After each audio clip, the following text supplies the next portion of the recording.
dentro, poi decide di partire. Shaw in ball handling, alza la parabola, la correzione di Ricky Cervi volante, inchioda a due mani.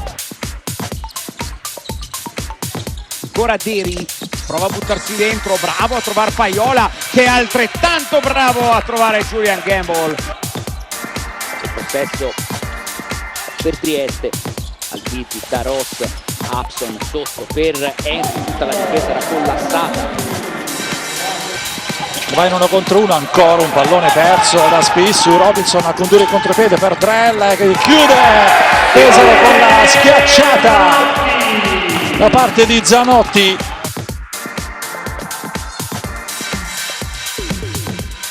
Serie di debutti, anche quello di Candida capitano, grande alzata di Johnson per Elegar che affonda a due mani.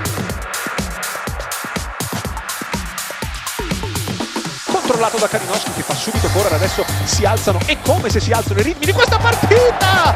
Denzel Anderson con la stoppata su Tyler Kalinowski, giocata che probabilmente andrà nella top 5 di giornata.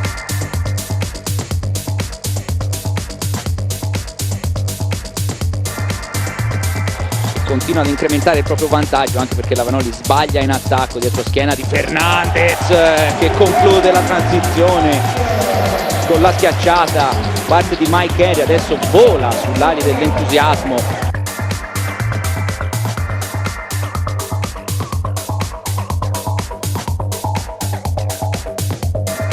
E per il momento la circolazione di palla nella metà campo offensiva di Trento sembra essere molto meno fluida di quello che succede nell'altra metà campo, come in questo caso con la palla alzata da Russell e la schiacciata di Mekogulu.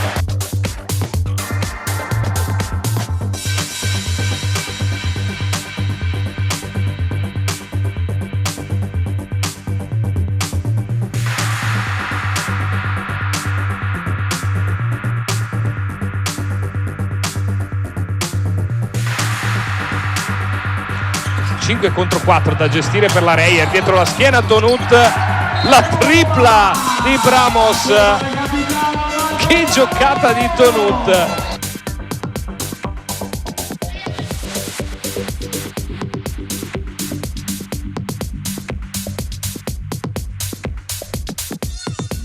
Palla Morastini che scarica per Rodriguez, grande palla Heinz, incredibilmente evita Diouf, segna di sinistro.